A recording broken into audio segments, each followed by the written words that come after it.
One વિચરણની અંદર આપણે સૌ તેઓના જુદા જુદા લીલા ચરિત્રનો આસ્વાદ છેલ્લા અઠવાડિયાથી માણી રહ્યા છીએ. એની અંદર આપણને સમજાય છે કે વર્ણી પોતે એક ચરિત્રની અંદર પણ ઘણો બધો મર્મ એ આપણને સમજાવતા રહેલા છે. કામ કરે છે એક વ્યક્તિનું આપણને દેખાય, પરંતુ એની સાથે સાથે હજારોને સુખિયા કરે એવું માર્ગદર્શન એ પણ પોતે આપણને આપી રહેલા છે. ગઈકાલે જેમ આપણે વાત કરી એમ કાઠમંડુના રણબહાદુર શાહનું દર્દ એ નીલકંઠ વર્ણીએ પોતે મટાડ્યું, પરંતુ એની સાથે સાથે આપણા સૌને પણ જીવન કેવી રીતે જીવવું જોઈએ એની દ્રષ્ટિ એમણે આપી કે ભગવાનને કરતા હરતા માનીને ભગવાનની ઈચ્છા પ્રમાણે આપણે જો રાજી રહેતા શીખી જઈએ તો આ જીવનની અંદર આપણને શાંતિ શાંતિ વર્ત્યા કરે. જેમ કહ્યું છે કે ચિત્ત તું ચિંતા સિદ્ધને ધરે, કૃષ્ણને કરવું હોય તે કરે. ભગવાનની ઈચ્છા પ્રમાણે આપણે આપણું જીવન મૂકી દીધું પછી કોઈ ચિંતા એ આપણે કરવાની રહેતી નથી. જેમ નાનું બાળક હોય એની માતા પિતા વગર કહે પણ સંભાળ રાખતા હોય છે, એવી જ રીતે આપણે પણ જ્યારે ભગવાનને આવા કરતા હરતા માની અને એમની ભક્તિ કરીએ ત્યારે અંતરની અંદર આ શાંતિ વર્તે છે. એ વાત ગઈકાલે આ રણબહાદુર શાહને શ્રીજી મહારાજે પોતે સમજાવી અને ત્યાર પછી વર્ણીએ એમની જે સુખપાલ એમની પાલખી એ બધું ઠુકરાવીને પગપાળા તીર્થયાત્રા કરવાનું ચાલુ રાખ્યું. રાજા એમને કહ્યું કે તમારું આવું કોમળ શરીર છે તો તમે આ રીતે મારી સુખપાલની અંદર બેસી અને પછી આગળ જાઓ. ત્યારે વર્ણી કહે કે અમે તો એવો નિશ્ચય કર્યો છે કે પગપાળા યાત્રા કરવી, કારણ કે એનું ફળ એ વિશેષ હોય છે. જેમ આજે પણ શિયાબાગથી બધા પદયાત્રા કરીને પધાર્યા છે અહીંયા, તો આવી રીતે વર્ણીએ પણ આવો નિશ્ચય કર્યો કે મારે આ પદયાત્રા કરી અને બધા તીર્થોની અંદર એ જવું છે. અને વર્ણી ત્યાંથી નીકળી ગયા. ત્યાંથી ફરતા ફરતા પોતે બંગદેશની અંદર પધાર્યા અને ત્યાં આગળ આપણે ગઈકાલે છેલ્લે વાત કરેલી કે સિરપુર નામના શહેરની અંદર સિદ્ધવલ્લભ નામનો એક રાજા એ પોતે રાજ્ય કરી રહેલો. અને એ વખતે આ બંગાળની પરિસ્થિતિ એ અત્યંત વિચિત્રતાઓથી ભરેલા. સીસ ઓફ મૈમનસિંહ નામનું એક પુસ્તક જામિની મોહન ઘોષ નામના લેખકે લખ્યું છે. એની અંદર એ વખતના બધા સાધુઓનું એને ચિત્ર આપ્યું છે કે એ વખતે જે બધા સાધુઓ ફરતા એ કેવા હતા, તો ગાંજા ચલમ અને આવી રીતે તમાકુ બધી ફૂંક્યા કરતા, એની સાથે પોતે પણ રાખતા. જે ગામની અંદર જતા એ પોતે તીડના ટોળાની જેમ ત્રાટકતા અને લૂંટ ચલાવતા, ચોરી કરતા.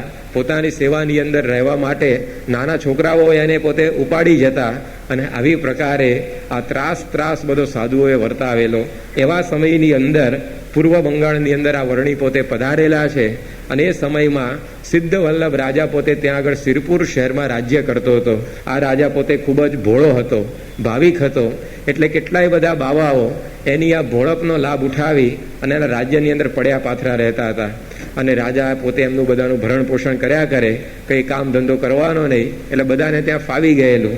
અને એ સમયની અંદર હવે આ નીલકંઠ વર્ણી પણ વિચરણ કરતા કરતા સિરપુરની અંદર પધાર્યા.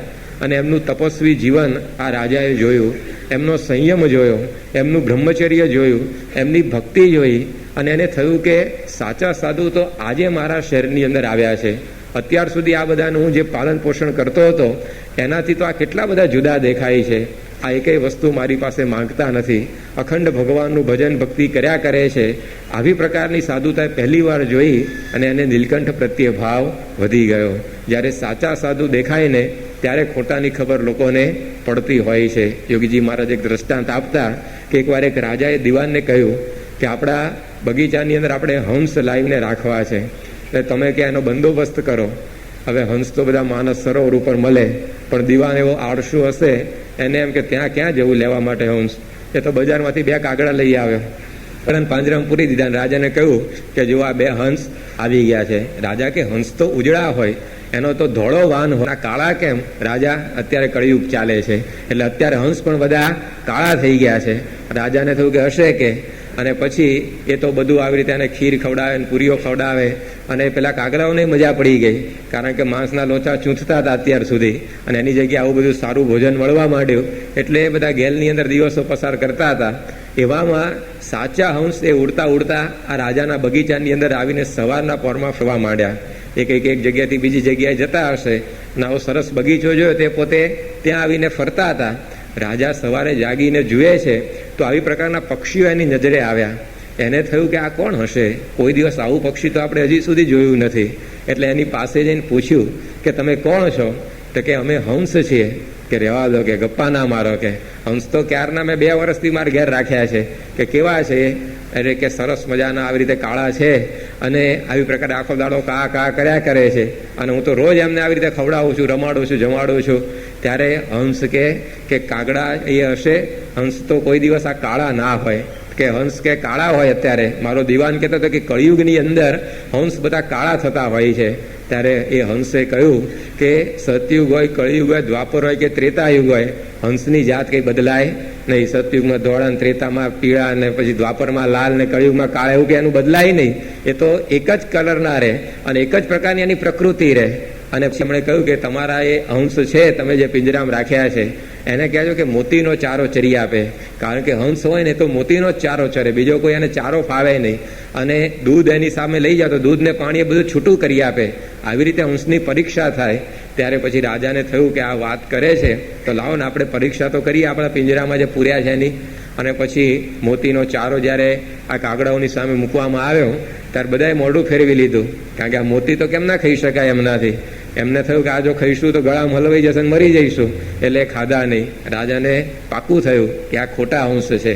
પછી બીજી પરીક્ષા બતાવેલી એ કરી કે દૂધનું પાત્ર ભરીને એમની સામે મૂકવામાં આવ્યું તો આ કાગડાઓ પોતે કે છૂટું કરી શક્યા નહીં અને તો બધું પી ગયા કટોરો આખો. કંઈ દૂધને પાણી છૂટા જ ના થયા. અને એ વખતે રાજાને ખબર પડી કે આ સાચા હંસ તો અત્યારે આવ્યા આપણા ત્યાં, બાકી આ ખોટાને અત્યાર સુધી 2 વર્ષ સુધી આપણે પાલવ્યા અને પછી 2 કાગડાઓ હતા અને ભડાકે દીધા.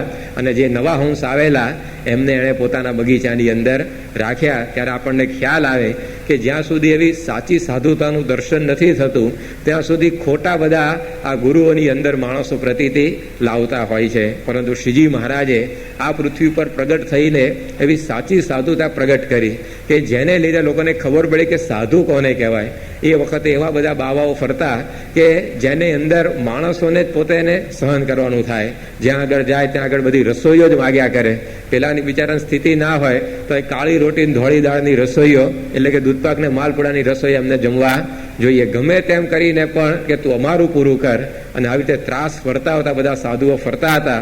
કોઈ સાધુનું લક્ષણ નહીં. પરંતુ એ સમયની અંદર મહારાજ એવા પરમહંસો બનાવ્યા કે જેને જોઈને લોકોને થયું કે સાધુ કોને કહેવાય. આવા કંચન કામિનીના ત્યાગી, એવા નિસ્વાદી, નિર્માણી, નિસ્નેહી સંતો જ્યારે એ વખતે ગુજરાતની પ્રજાએ જોયા ત્યારે એ બધાને થયું કે આ સાચી સાધુતા તો સ્વામિનારાયણે પ્રગટાવી.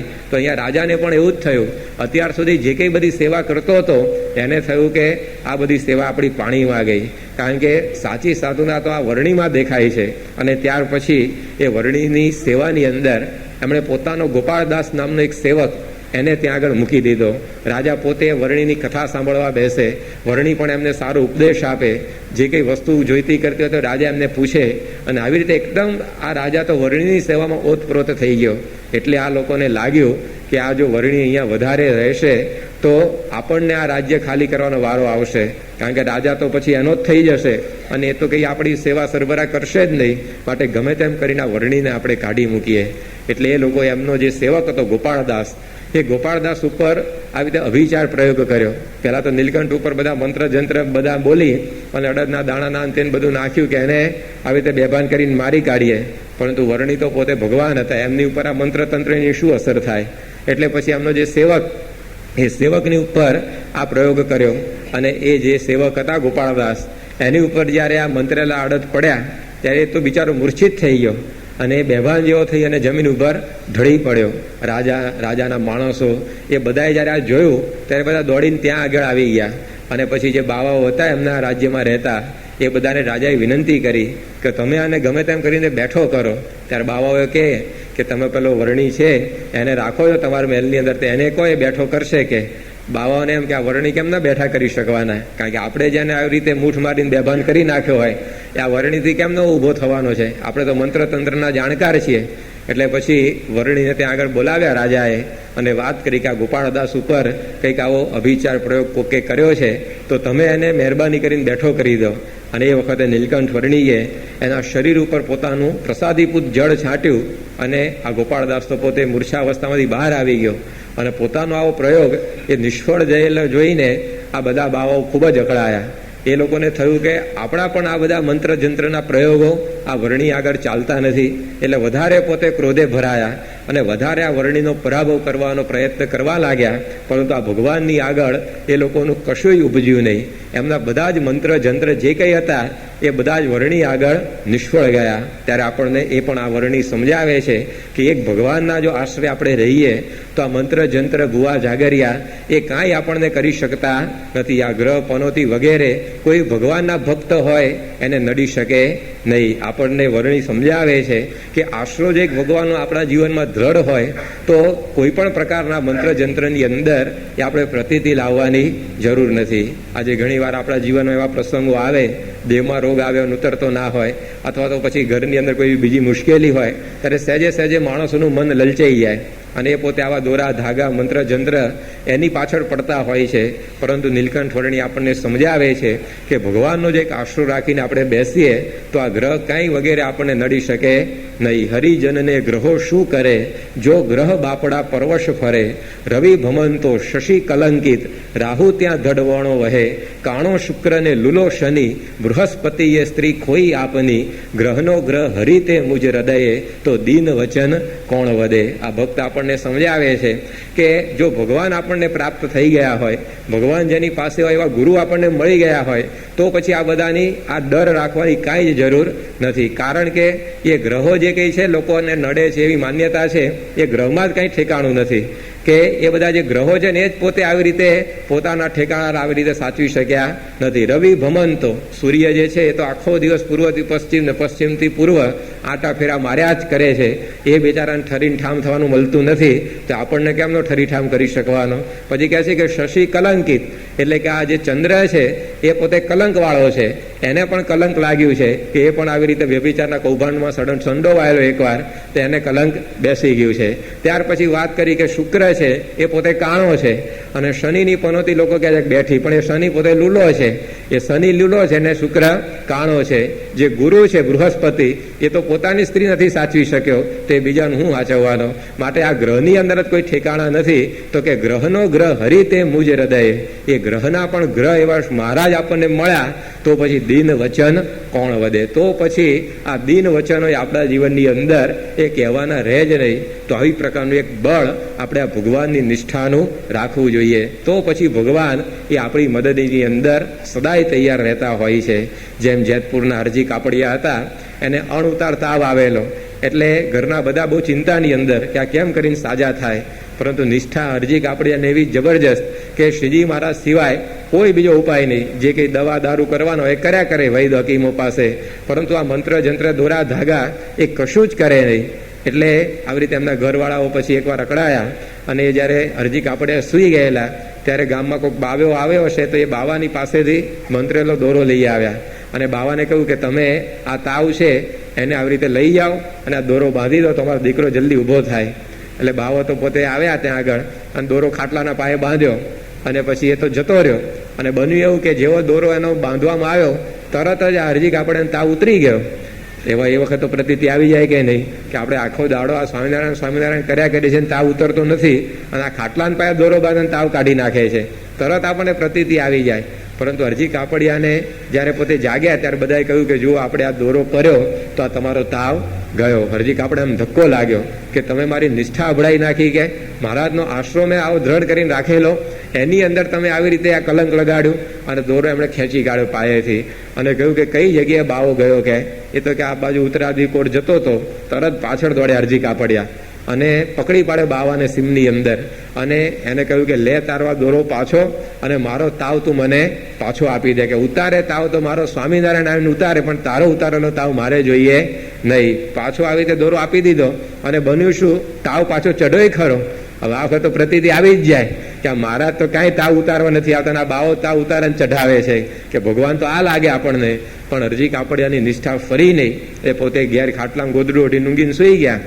અને એ વખતે મહારાજ પોતે આવી રીતે એમને દર્શન દેવા પધાર્યા અને એના શરીર ઉપર કહે છે કે હાથ ફેરવી અને એમનો તાવ બધો ઉતાર્યો. પણ આ નિષ્ઠા કે શ્રીજી મહારાજ આપણને જ્યારે મળ્યા છે ત્યારે પછી આવા મંત્ર જંત્ર એની અંદર કોઈ પણ પ્રકારની પ્રતીતિ એ આપણને આવવી ન જોઈએ. કારણ કે જે કંઈ આપણું કરનારા છે, હિત કે અહિત, એ બધું કોના હાથમાં છે? શ્રીજી મહારાજના હાથની અંદર છે. એ બધું સ્વામીના હાથમાં છે. તો આ એક વિશ્વાસ આપણે અંતરની અંદર દ્રઢ કરીને રાખવો જોઈએ. અભયસિંહ દરબારનો પણ આવો જ પ્રસંગ છે કે એમને પણ આવી રીતે તાવ આવેલો ત્યારે એમના બહેનના કહેવાથી કોઈક બાવાએ આવીને દોરો બાંધ્યો ખાટલાને પાય અને એમનો તાવ ઉતરી ગયો. અને એ વખતે ગુણાતીતાનંદ સ્વામી એમને સ્વપ્નમાં દર્શન દીધા અને સ્વામી બોલ્યા કે અભયસિંહ, સિંહ થઈને ખડ ખાધું ને, કે સિંહ થઈને ઘાસ ખાધું તમે? અભયસિંહને વિચાર થયો કે આ સ્વામી કેમ આવું બોલતા હશે? મેં કોઈ દિવસ નિયમ ધર્મમાં લોપ કર્યો નથી, બધા નિયમ વ્યવસ્થિત પાળું છું, મહારાજની નિષ્ઠા પણ મારે બરાબર છે, છતાં પણ આ ખડ ખાધું એવું સ્વામી કેમ મને 2-3 વાર કહી ગયા? પછી એ પોતે જાગ્યા અને જોયું તો દોરો જોયો એમના પાયે અને એમને ખબર પડી ગયા સ્વામી કેમ કહેતા હતા કે સિંહ થઈને ખડ ખાધું. તરત એમણે એ દોરો કાઢી નાખ્યો અને પાછો આપી દીધો. ત્યારે આવી પ્રકારની નિષ્ઠા કે ભગવાને જ્યારે આપણને આવા મળી ગયા ત્યારે પછી આ મંત્ર જંત્રની અંદર શું પ્રતીતિ રાખવી? કારણ કે એનાથી કંઈ કામ સરતા નથી. જો મંત્ર જંત્રથી બધા કામ થતા હોય તો શ્રીજી મહારાજે કહ્યું છે કે બધા રાજાઓ આવા 2 માંત્રિક તાંત્રિક જ રાખે, સૈન્ય રાખવાની જરૂર જ ના પડે. કારણ કે મંત્રથી જો માણસો જીવતા હોય મરતા હોય તો પછી સરહદ ઉપર આવા 2 તાંત્રિકો મૂકી દીધા હોય, ચંદ્રા સ્વામી જેવા, તે મંત્ર ભણ્યા કરે અને દાણા ફેંક્યા કરે પાકિસ્તાની સરહદ ઉપર. આ કારગિલ ને સિયાચીનમાં બધી સૈનિકોની માથાકૂટ કરવાની જરૂર ના પડે.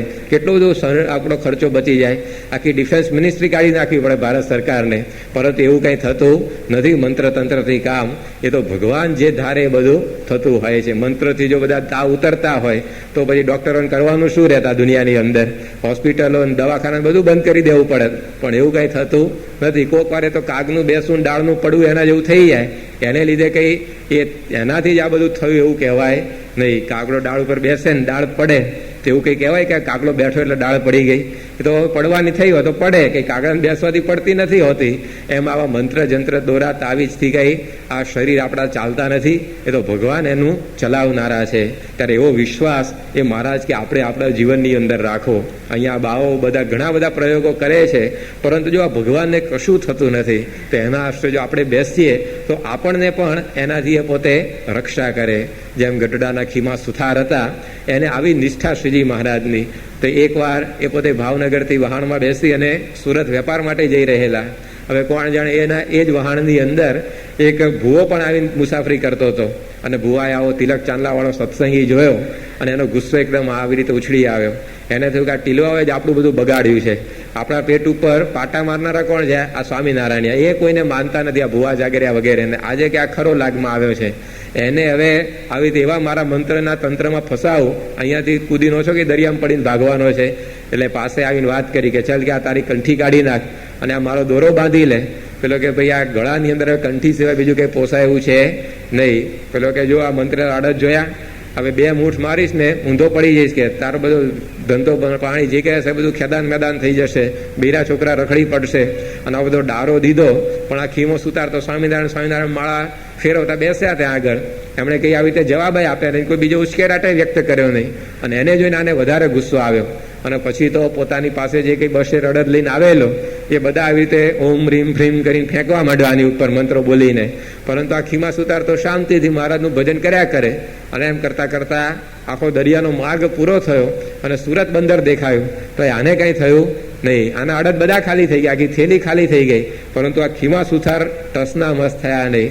અને પછી જ્યારે સુરત ઉતરવાનો સમય થયો ત્યારે આજુબાજુ જે બધા અડદ વેરાયેલા ખીમા સુથારની આસપાસ એ બધા એણે ભેગા કરીને એની પોટલી બાંધી. અને સુરત આવી એટલે પોટલી બાંધી એટલી એ લઈને હાલવા માંડ્યો હતો. પેલા તાંત્રિકને થયું કે મારા મંત્ર અડદ લઈને ક્યાં ઉપડ્યો આવો? પાછળ ગયો અને પૂછ્યું કે તમે આ ક્યાં લઈ જાઓ છો અડદને? કે આ કહેવાય તમે બહુ આભાર મારા માટે કર્યો, કહેવાય તમે બહુ ઉપકાર કર્યો મારો. કે આ નવું સવું શહેર હતું, મને ચિંતા હતી કે પહેલા દાળ ખાવાનું શું કરશું, કે આ બસે અડદ આવ્યા છે, દાળ બનાવીને હવે પી જઈશ કે હું. પેલાને આશ્ચર્ય થયું કે મારા 1 મૂઠની અંદર માણસો બધા પડી જાય, મૂર્છિત થઈ જાય. અને આ બસે અડદ નાખ્યા તો કંઈ થયું નહીં, પાછું દાળ બનાવીને ખાઈ જવાની વાતો કરે છે. આ તો કેવી નિષ્ઠા અને એના ભગવાને દ્રઢ કરાવી છે. એને સત્સંગનો ગુણ આવી ગયો. અને એ તાંત્રિક પછી ગઢડા પહોંચ્યો અને ત્યાં શ્રીજી મહારાજના દર્શન કર્યા. મહારાજના દર્શનથી એનું અંતઃકરણ ફર્યું અને મહારાજની પાસે એણે કંઠી બંધાવી, સત્સંગી થયો.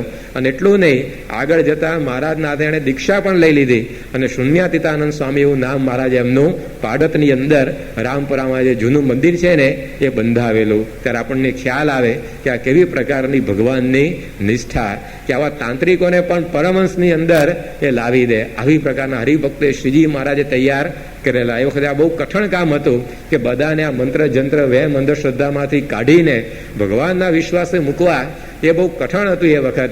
એ વખતે ગુજરાત કેવું હતું શ્રીજી મહારાજના સમયમાં, તો લખવામાં આવ્યું છે કે ગુજરાતની પ્રત્યેક શેરીએ ભૂત થાય છે એવી માન્યતાઓ હતી. દરેક શેરીમાં કોક ને કોક બંગલાની અંદર તો ભૂત થાય જ છે એવું લોકો માનતા. ને આટલી બધી અંધશ્રદ્ધા, આટલા બધા વહેમ, આટલા બધા દોરા ધાગા બધા લોકો કરતા, એવા સમયની અંદર આવી પ્રકારના હરિભક્તો એમણે તૈયાર કર્યા. જ્યારે આપણને પોતે સમજ્યા આવે છે કે જેને ભગવાનનો આશરો હોય એને કોઈ બીજા ગ્રહ વગેરે કાંઈ નડી શકતા નથી, કારણ કે તો બધા ભગવાનની આજ્ઞામાં રહેનારા છે. આ સૂર્યચંદ્ર કોની આજ્ઞાથી ફરે છે? એ ભગવાનની આજ્ઞાથી ફરે છે. હવે એવા ભગવાનનો જ્યારે આપણને આશરો થયો છે ત્યારે પછી આ પનોતી ગ્રહ વગેરેથી કાંઈ આપણે ડરવાનું હોય નહીં. જેમ ખીમા વાઘની પત્ની એકવાર એમના ઘરમાં બેઠેલા અને ગુજરાતનો બ્રાહ્મણ ફરતો ફરતો એમના ત્યાં જઈ પહોંચ્યો અને આ પત્ની એકલા હતા એને ખબર પડી ગઈ. એટલે પછી એણે વાત કરી આ ખીમા ડોબરિયાની પત્નીને કે ભાઈ તમારા આવી રીતે ધણી છે એને તો હવે બહુ ખરાબ દેશકાળ આવવાના લાગે છે. તેની પત્નીએ પૂછ્યું કે કેમ આવી વાત કરો છો? તો કે આ તમારો જે ધણી છે ને એને તો હવે શનિની પનોતી 7.5ની લોઢાના પાયે બેસવાની છે. ત્યાં ખીમા ડોબરિયાની પત્ની કે એમાં શું થાય પછી? કે એમાં તો તમારા ધણીને ગામત્રા કરવા પડે.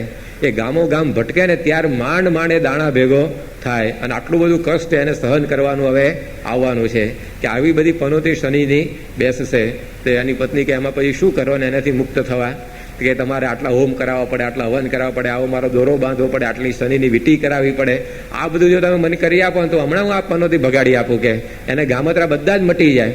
ત્યારે એની પત્નીએ કહ્યું કે જુઓ કે હમણાં હું મારા ધણીને ભાતને રોટલો ખેતરમાં આપી આવી છું, તે તો ખાઈ નિરાતે ઝાડ નીચે ઊંઘી ગયો હશે, અને શનિની પનોતી હાડા હાથની તો લોઢાના પાયે તને બેઠી લાગે છે કે ગુજરાતમાં ખાવા ના મળે તો ટપણા તો છે કે અહીંયા કાઠિયાવાડથી લાંબો થયો છે, માટે આ લબાદા તારા ઉપાડ. નહીં તો ગામમાં જો ખબર પડશે ને લાકડીએ મારીને બધા બહાર કાઢી મૂકશે. પેલો કે બેન તમે સ્વામિનારાયણ છો? કે હા. કે આ પહેલું જ ઘર ખોટું આવ્યું ને, કે અહીંયા કોઈ દાર જવાય નહીં, કારણ કે આને ગ્રહ ફનોતી કાંઈ અડે નહીં, સ્વામિનારાયણનો જે થાય એને. તો આવી પ્રકારની એક આ બાઈની અંદર પણ નિષ્ઠા. હવે આ બાઈ માણસે ક્યાં કઈ શાસ્ત્રો ભણેલા, પણ જો આ ભગવાનની આવી નિષ્ઠાના બળે આ બધા હરિભક્તો એ જીવન જીવતા, તો એમનો વાળ પણ શ્રીજી મહારાજે વાંકો થવા દીધો નથી. આપણે પણ જો આવી નિષ્ઠા રાખીએ તો મહારાજ અને સ્વામી અખંડ આપણી રક્ષામાં પણ રહે. પણ જો આશ્રમમાં પોલ હોય તો ભગવાને કે કૂટવા દે ને એની રીતે કે દોરા બાંધવા, તો પછી જ્યારે કંઠી રાખશે ત્યારે આપણે મદદ કરવા જઈશું. કારણ કે આવું જો પોલ હોય આશ્રમની અંદર તો પછી ભગવાનને સંત પણ અસહાય થઈ જાય. પણ એક આપણે આશરો રાખીને જો બેસી રહીએ તો ભગવાન પોતે હંમેશા આપણી રક્ષાની અંદર બેઠા છે. તો આપણે આ પ્રકારે આ ભગવાનની નિષ્ઠા રાખવી. જ્યારે આપણને આવા મહારાજ મળ્યા છે, એના ધારક સંત પ્રમુખ સ્વામી મહારાજ મળ્યા છે, તો કરતા હરતા બધા એ છે, જીવન બધું આપણું ચલાવનારા એ છે, આપણો વ્યવહાર સુધારનારા પણ એ છે. આવી નિષ્ઠા એ જો આપણે દ્રઢ રાખીએ તો પછી ભગવાન આપણને પણ મદદ કરે. પ્રથમના 72ના વચનામૃતમાં મહારાજે કહ્યું કે આવી જે દ્રઢ નિષ્ઠાવાળો હોય તો ભગવાન પણ પોતે આવી રીતે એનું ભૂંડું કરી શકે નહીં. તો પછી આ કાળ કર્મ માયા ગ્રહ પનોતીને તો શું વાત કરવી? ભગવાન પણ પોતે એનું ભૂંડું કરી શકતા નથી, તો પછી બીજા તો શું એનું કરી શકે? માટે આવો એક સમર્થ આશરો જ્યારે આપણને થયો છે ત્યારે કોઈનો પણ ડર એ આપણે રાખવો નહીં. જેમ નિષ્ઠાનંદ સ્વામીએ લખ્યું કે ડર ન રહ્યો બીજા દેવનો ગ્રહ્યો હરિએ હાથ. ભગવાને હવે આપણો હાથ પકડી લીધો તો પછી આ બીજા દેવતાઓ કોઈ એનો કંઈ ડર રાખવાની જરૂર નથી, એમનો તિરસ્કારે નહીં અને ડર પણ નહીં. આપણને આ મહારાજને સ્વામી એવા સર્વોપરી મળ્યા છે અને એમની કંઠી આપણે ધારણ કરી છે, તો બસ એની અંદર આપણે વિશ્વાસ રાખીએ તો સર્વ પ્રકારે આપણી બધી રક્ષા થતી હોય. જેમ પેલી બકરી એક સિંહના પગલાના આશરે બેસી રહી. એકવાર એક બકરી જંગલમાં ચરવા ગયેલી અને ચરતા પોતે ભૂલી પડી ગઈ. સાંજ પડી ગઈ અને એને થયું કે હવે આ ઘેર પહોંચાય એવું નથી અને રાત્રે તો બધા જંગલી પશુઓ બધા ફરવા નીકળશે ને આપણને ફાડી ખાશે, અને પોતે ભયમાં આવી ગઈ. પણ એ વખતે એની દ્રષ્ટિ જમીન ઉપર પડી તો ત્યાં આગળ એક સિંહનું પગલું જોયું એણે, અને સિંહના પગલે એ પોતે જઈને બેસી ગઈ અને પોતે ત્યાં બેઠેલી. એની અંદર જ એક વરુ આવ્યું ફરતું અને આ બકરીને ખાવા તૈયાર થયું. ત્યારે બકરીએ કહ્યું કે જો ભાઈ તારે મને ખાવી હોય તો ખા, મને કંઈ વાંધો નથી, પણ હું આ સિંહના પગલે બેઠી છું, સિંહના આશ્રય છું, તારે જે કરવું હોય તે કર. વરુને થયું કે હવે આને મારીશું પાછું, આ સિંહના પગલે બેઠી છે તો મારે સિંહની જોડે વેર બંધાશે અને સિંહ તો મને પૂરી જ કરી નાખશે, માટે કે જવા દો ને બીજું બકરું આપણે ગોતી લઈશું, કંઈ માથાકૂટ કરવી નથી. વરુ જતું રહ્યું. થોડોક સમય પસાર થયો અને ત્યાં આગળ વાઘ ફરતો ફરતો આવ્યો અને વાઘને જોયું તો આ બકરી બેઠેલી, એટલે સીધો એ પોતે ત્યાં આગળ એની ઉપર તરાપ મારવા તૈયાર થયો. ત્યારે બકરીએ કહ્યું કે જુઓ વાઘભાઈ, તમારે મને માર્યું હોય તો મારી કાઢો, મને કંઈ વાંધો નથી, પણ હું આ સિંહના પગલાના આશરે બેઠી છું. અને વાઘે જોયું તો સિંહનું પગલું ખરેખર હતું.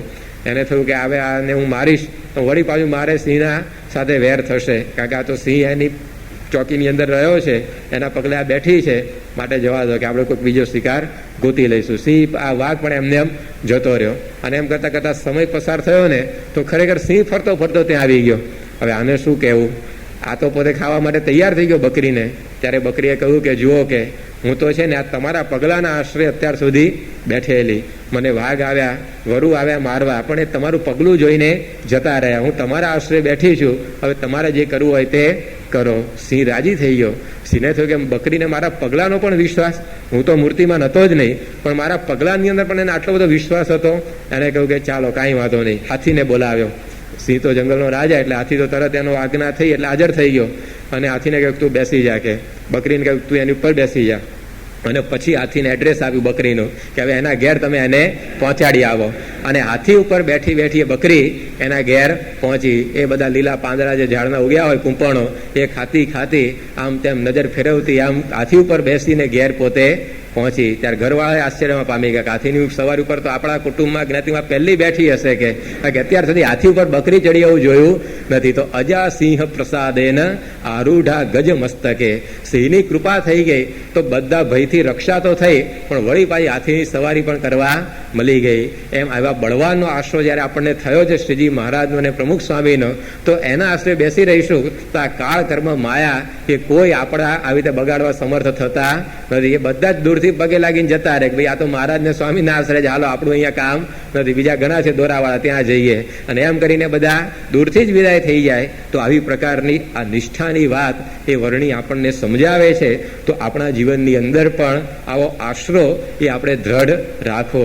અને આ રીતે આ બધા બાવાઓ ઘણું બધું મથ્યા, આ બધા મંત્ર જંત્રના પ્રયોગોથી વર્ણીને પરાસ્ત કરવા, પણ એમનું એ ત્યાં આગળ કશુંય વળ્યું નહીં અને બધા પાછા પડ્યા. અને એ વખતે રાજાને થયું કે આ વર્ણી પોતે આવી પ્રકારના એ ભગવાન જ હોવા જોઈએ, કારણ કે આ જે બધા આવા બધા બાવાઓ હતા એનાથી પણ એમનો પરાભવ થતો નથી. તો આ પુરુષોત્તમ સાક્ષાત એ મારા આંગણે પધાર્યા છે. અને રાજા પોતે વર્ણીના પગની અંદર પડી ગયા અને ઘણી બધી કિંમતી વસ્તુઓ, વસ્ત્રો, ઘરેણા આ તે બધું જ લઈ અને પોતે વર્ણીને આપવા તૈયાર થયા. વર્ણીને કહ્યું કે આ બધું જ તમે રાખો, આ બધા આભૂષણો તમે પહેરજો, ઘરેણા તમે ધારણ કરજો, વસ્ત્રો કિંમતી બધા પહેરજો. ત્યારે વર્ણીએ કહ્યું કે અમે તો ત્યાગી છીએ અને ત્યાગીને કે આવી કિંમતી ભેટ સોગાદો હોય નહીં, ત્યાગીને કંઈ શણગાર સજવાના હોતા નથી. તો એ વાત ત્યાં આગળ વર્ણીએ આ રાજાને સમજાવી. ત્યાગીનો ધર્મ શું કહેવાય? ત્યાગી તો આ રીતે ઘેરુના કપડાં એ પોતે ફરીને વિચરતા હોય, એને કોઈ આભૂષણોની અંદર, ઘરેણાની અંદર, સારા વસ્ત્રોની અંદર કોઈ મમતા ના હોવી જોઈએ. એ વર્ણીને જ્યારે આવી રીતે આ સમજાવવામાં આવ્યું રાજાને, ત્યારે રાજાને આશ્ચર્ય થયું કે બીજા બધા ત્યાગીઓ તો સામેથી આવું બધું માગે છે, જ્યારે આ વર્ણીને તો આપણે સામેથી આપીએ છીએ છતાં પણ એ ઠુકરાવી દે છે. સાચી સાધુતા એને આ વર્ણીમાં ફરીવાર દેખાય કે આ વર્ણીને સામેથી આપવા છતાં પણ એ ત્યાગ કરે છે. અને અત્યાર સુધી બીજા તો જે આવ્યા એ બધું માગ જ કરતા હતા કે આ વસ્તુ આપો, ફલાણી વસ્તુ આપો. ત્યારે આવો મહિમા એ વર્ણીનો એમને સમજાયો. અને સાચો ત્યાગી એ કોને કહેવાય એ પણ સમજાયું કે ત્યાગી તો એ કે જેનો શણગાર એ ભગવાનની ભક્તિ હોય, ધર્મ એ એનું આભૂષણ હોય, જ્ઞાન છે એ પોતે એના બધા ઘરેણા હોય, તો એવા શણગારથી શોભતો એ સાધુ કહેવાય. બાકી સાધુ થઈને આવા સોનાની ચેનો પહેરતા હોય, હાથમાં ઘડિયાળો બાંધતા હોય, ચાકડીઓ બધી સોનાની ચાંદીની પહેરતા હોય, કિંમતી બધા વસ્ત્રો પહેરતા હોય, રેશમી વગેરે, તો એ કંઈ સાધુનું લક્ષણ નહીં. સાધુ તો આવી પ્રકારનો એ સાદો હોવો જોઈએ. તો આ વર્ણીએ એનો ધર્મ સમજાવ્યો. અને પછી વર્ણીએ કહ્યું કે તમારે જો અર્પણ કરવું હોય તો ત્યાગીને તો આપણે આપણું પોતાનું મન અર્પણ કરવું જોઈએ. એવા ગુરુ હોય એ ગુરુને આવી ભેટ સોગાદો અર્પણ કરવાની નથી હોતી, પણ ગુરુને તો આપણું મન એ આપણે અર્પવું જોઈએ. તો એ વાત આપણને આ વર્ણી સમજાવે છે કે જ્યારે એવા ગુરુ આપણને મળે ત્યારે ગુરુને અર્પણ કરવા જેવી વસ્તુ હોય ને એ છે આપણું મન. કારણ કે ભગવાન અને સંતને જે કંઈ આપણે આ લોકનું આપીએ તેમાં તો એમને શું પ્રાપ્ત થવાનું? કારણ કે એ બધું એમણે જ સર્જેલું છે.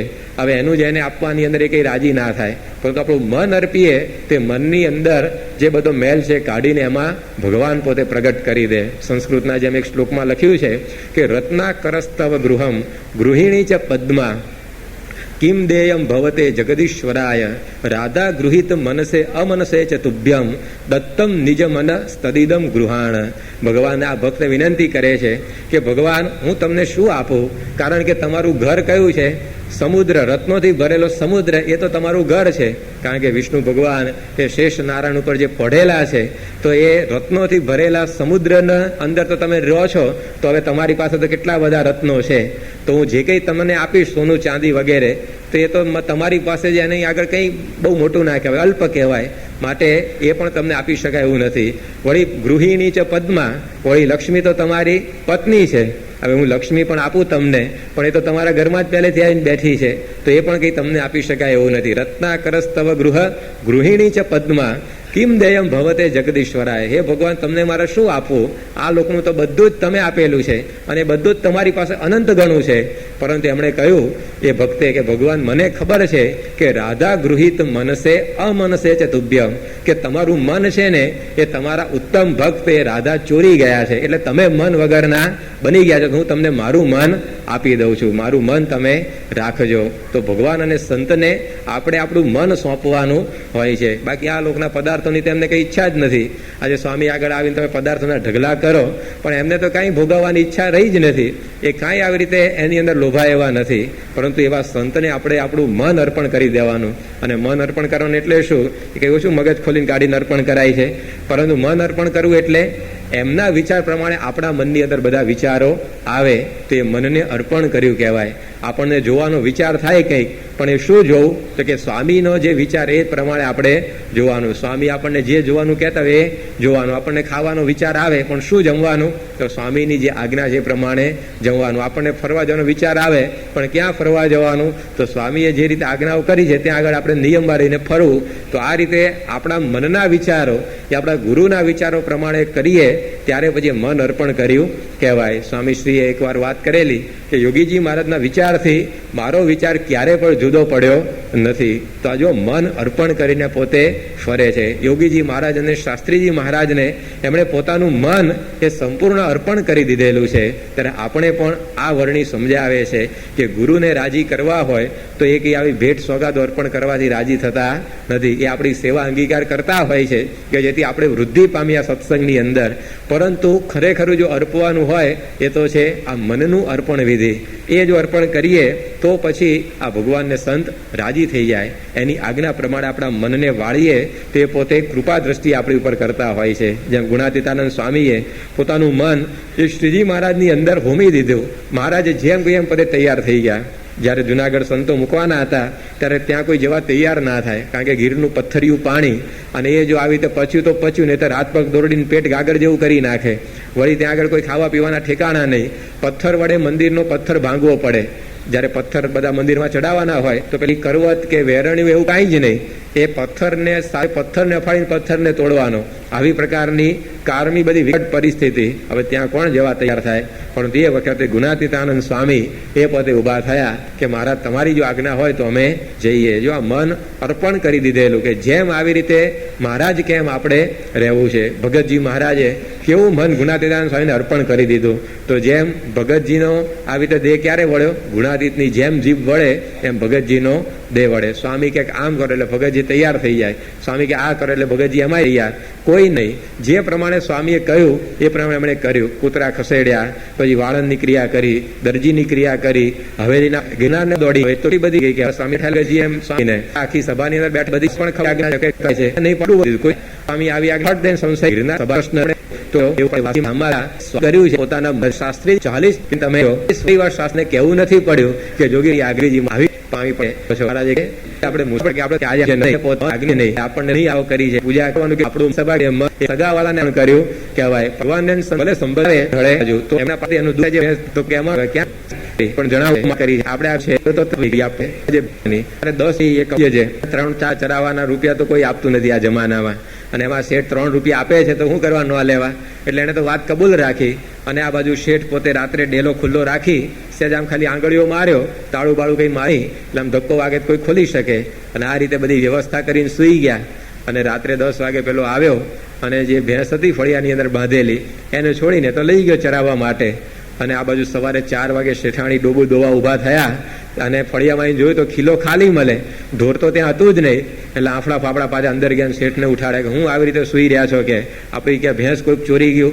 શેઠ કે કેમ નહીં લઈ જાય, કે ડેલો બરાબર આવે તો બંધો દઈને બંધ કરેલો, કે જાય એવું હતું જ નહીં. અરે કે છાનામાં ઉભા પડ્યા વાતો કરતા, અને લઈ ગયા ત્યાં આગળ. જોયું તો ઢોર તો હતું જ નહીં.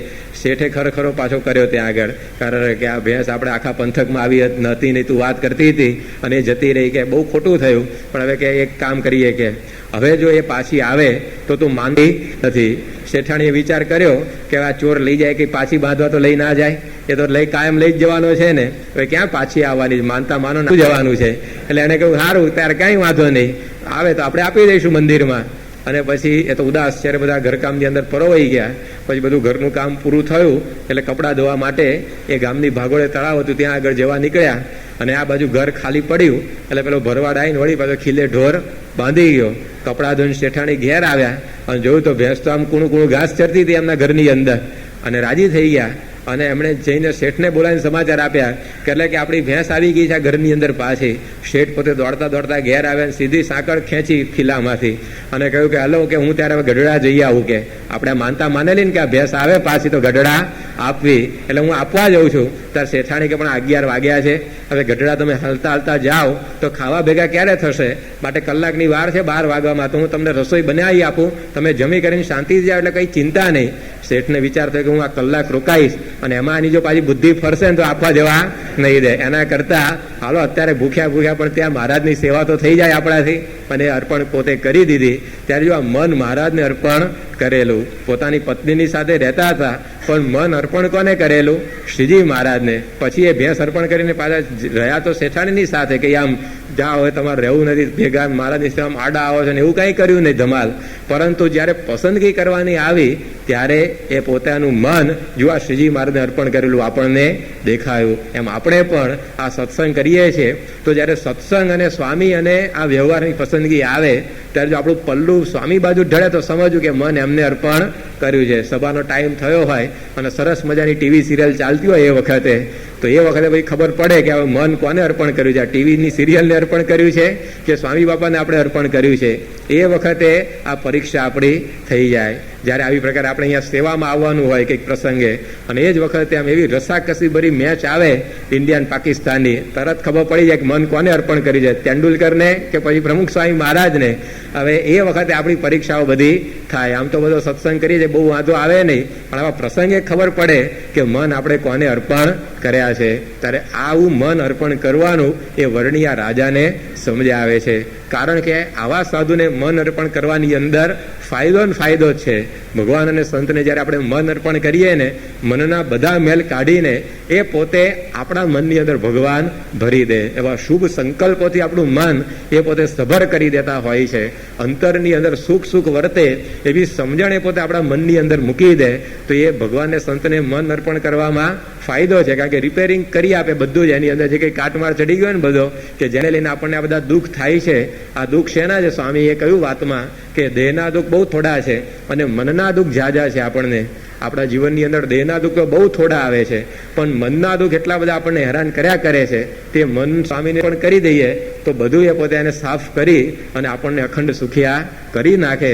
ત્યારે ત્યાગીને શું અર્પણ કરવું એ અહીંયા વર્ણી રાજાને સમજાવે છે કે આ તમારી ભેટ સામગ્રીની તો મારે કાંઈ જરૂર નથી, પરંતુ આવા જ્યારે સાધુ તમને મળે ત્યારે એને મન આપણે અર્પણ કરવું જોઈએ. અને આ સિરપુરનો સિદ્ધ વલ્લભ એણે પણ આ વાત ધારી લીધી એના મનમાં, અને વર્ણીની મૂર્તિમાં પોતાનું મન બધું પરોવી દીધું. અને એમણે પોતે આ વર્ણીને જ પોતાના ઈષ્ટદેવ તરીકે સ્વીકાર્યા. અને એમણે કહ્યું કે તમે હવે અહીંયા કાયમ રોકાઈ જાઓ. હવે તમારા સ્વરૂપની મને પૂર્ણ પ્રતીતિ આવી ગઈ છે. માટે તમે અહીંયા એ મારા રાજ્યની અંદર કાયમ માટે રોકાઈ જાઓ. ત્યારે વર્ણીએ પોતે આવી રીતે ત્યાં આગળ એમની આ વાત સ્વીકારી નહીં. વર્ણીએ કહ્યું કે તમારા જેવા તો ઘણા મુમુક્ષુઓ હજી મારી રાહ જુએ છે.